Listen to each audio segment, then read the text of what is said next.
BBM, hanggat maaga, huwag mo kaming akusahan na kami ay mga destabilizer sa sala na ikaw ang gumawa. Hindi mo kayang linglangin at itago ang katotohanan, BBM, na nagpabaya ka, nag-abuso kayo o abusado kayo sa inyong mga kapangyarihan. Tandaan lamang ninyo na naandito kami at patuloy kaming gagabay para mapangalagaan ang kapakanan ng taong bayan at ang mahal namin sa buhay. Pinaaalalahanan lang namin kayo na hindi tulog ang taong bayan at nandito kami para malaman mo, matatapos din ang ligaya mo.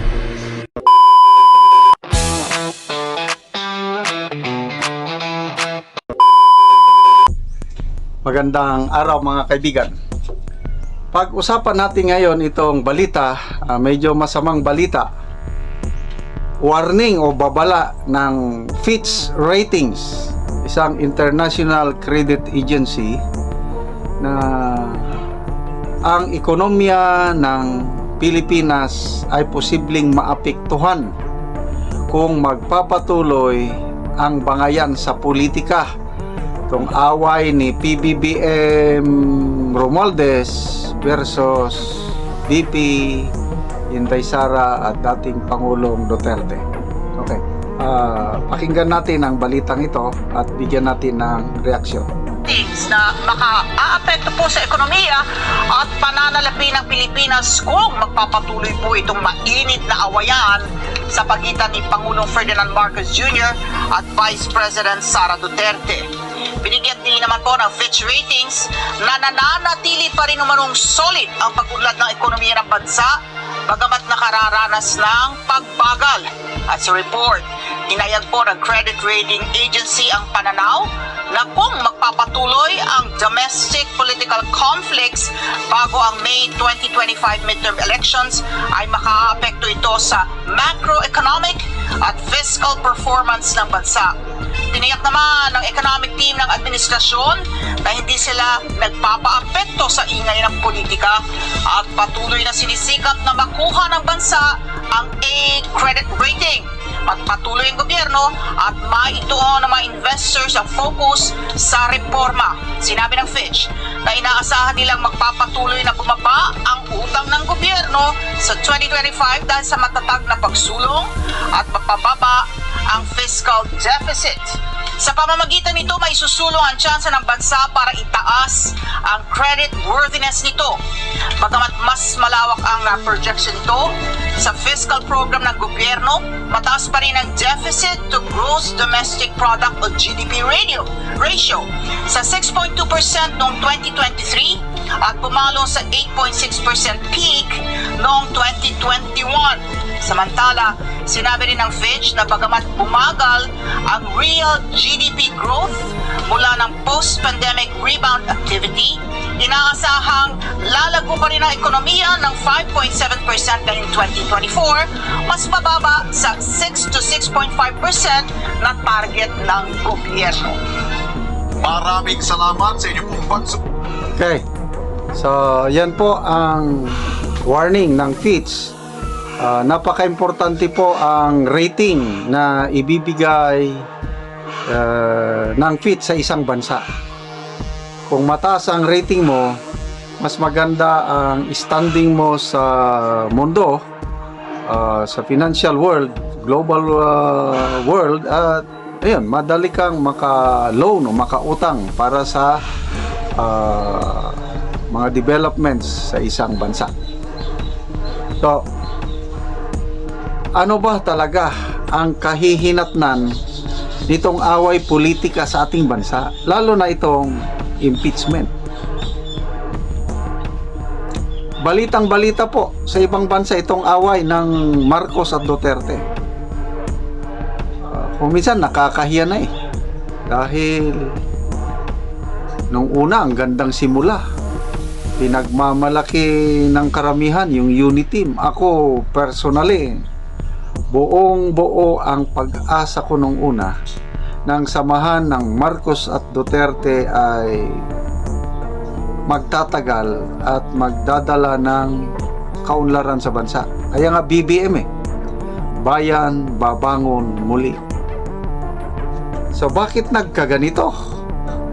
May pag-asa pa ba na babalik ang relasyon ng dalawang kampo? Kung si BP Sara ang paistoryahin, sabi niya, we have come to a point of no return. Wala nang pag-asa kung si BP Sara. Mabuti na lang ang Pangulong Marcos, sabi naman niya is never say never. So, balik tayo sa impeachment. Sana totoo yung panawagan ng Pangulo sa mga kongresista na huwag nang ituloy ang impeachment dahil walang maitulong sa ating bansa. Ako ay totally agree sa opinion ng Pangulo na wala talagang maitulong sa bansa itong impeachment. Sana nga hindi ito parang hugas kamay. Kasi ang sinasabi ng mga ibang political analyst, nakita na ng Pangulo na hindi magpro-prosper ang impeachment sa Senado. Madali mula sa House of Representatives, madali nilang iakyat, i-endorse ang impeachment complaint mula sa Kamara papuntang Senado. Kaya lang pagdating sa Senado, sino bang nagsabi? Si Jarius Bundok, it's improbable na mananalo ang impeachment complaint laban kay BP Sara sa Senado. Sa Senado ngayon 19 Congress. Kasi ang dami pang kaalyado ni BP Sara mga senador. Walong senador lang ang kailangan ni BP Sara para manalo siya sa impeachment complaint. So kayang-kaya yung 8 na yan. Sobra pa nga 8 mga 11. So, sinasabi ng mga ibang political analyst na hugas kamay ang Pangulo. Kaya inunahan niya na huwag nyo nang ituloy. Total, matatalo naman. Huwag na. So, sana totoo yung kanyang panawagan na huwag na. At sana naman ang Kongreso nakinig o sumunod na sa Pangulo. Kaya hanggang ngayon, hindi pa umuusad ang 3 impeachment complaint na na-file na sa Office of the Secretary General. Nandun pa lang, nakabinbin pa lang. So, kailan uusad yan? Next year na. January, if I'm not mistaken, January 15 ba o January 25 ang pag-open na naman ng session sa Kamara, Kongreso. That's the only time na uusad. Gahol na sa panahon. Mismo ang Secretary General ng House nagsabi na wala, yung panahon is almost impossible na maliban lang kung gawin nila yung shortcut. Ano yung shortcut? Resolution, pirmahan ng 103 congressman, madaling iakyat. So, bantayan natin sa opening ng Kongreso kung anong gagawin nila. Salamat din at nandyan yung Iglesia ni Cristo na nag-announce na January 13 yung kanilang malakihang rally. Ulitin natin ang announcement ng Iglesia. Hindi nagbabago ang kanilang stand. Yung rallying gagawin nila is in support sa panawagan ng Pangulo na huwag nang ituloy ang impeachment. Kasi ang iba, may mga mainstream media na nagsasabi ng rally ng Iglesia is suporta kay BP Inday Sara. Ano na lang yun? Secondary na lang yun. Kasi kung mag-rally ang Iglesia, suportahan ang panawagan ng Pangulo na huwag ituloy ang impeachment, of course, makikinabang si BP Inday Sara. So, sana ganun ang mangyari para tumahimik na magkaroon na ng ceasefire sa political arena, at yun yung sinasabi ng Fitch rating na pag hindi tumigil ang bangayan ng Marcos at Duterte bago mag-election sa 2025, posibleng maapektuhan ang ating ekonomiya. Ay, hindi na pwede yun. Kailangan ng taong bayan ang paglago ng ekonomiya. Kailangan ng taong bayan ang investors. Kasi kung lalago ang ekonomiya, ibig sabihin, dadami ang trabaho, dadami ang investors, both local and foreign. So, sa pagdami ng investors, paglago ng ekonomiya, ang makikinabang ang taong bayan. So, salamat at medyo sa tingin ko hindi na matutuloy ang impeachment ni BP Sara. Akin lang ito.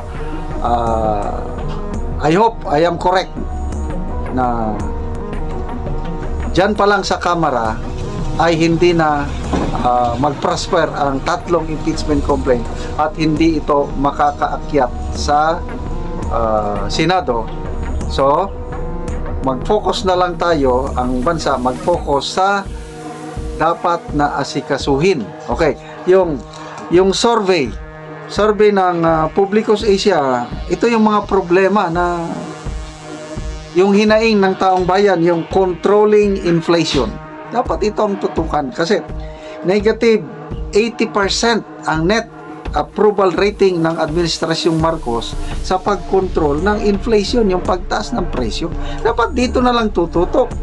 Yung reducing poverty, negative 37% ang net approval rating.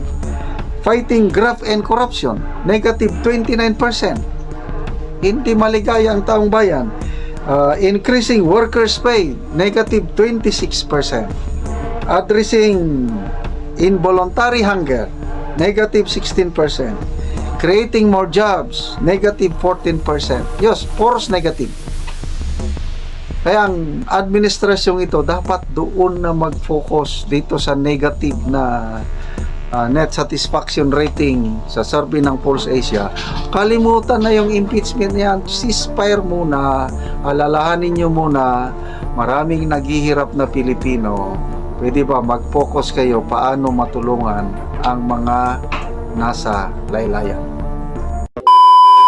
Tandaan ninyo mga Pilipino, kanang ayuda, inyo yan. May Diyos ko po, walang tao dito sa Pilipinas o milyonaryo man o bilyonaryo na magbigay ng pera baski 1 peso sa inyo. Walang taong magagawa ng laro na yung mga mayaman. Yang binibigay ng mga politiko, milyonaryo man o mahirap, hindi nila pera yan, pera ninyo. Kaya kung may problema ang bayan, tapos ang issue na sa harap ninyo, you are made to choose in either referendum or plebiscite, maawa naman kayo sa anak ninyo, future generation. Isipin ninyo yung problema. Yung ibigay ninyo ng pera, kunin ninyo, kay pera ninyo yan. Hindi gago itong nag-imprinta yan sila ng pera, ipamigay. No, it's your money. Ninanakaw nila yan, yung iba. Yung iba naman, kagaya ng Kongreso ngayon, parang nauubos talaga ang pera ng Pilipinas. Parang tubig gastos nila.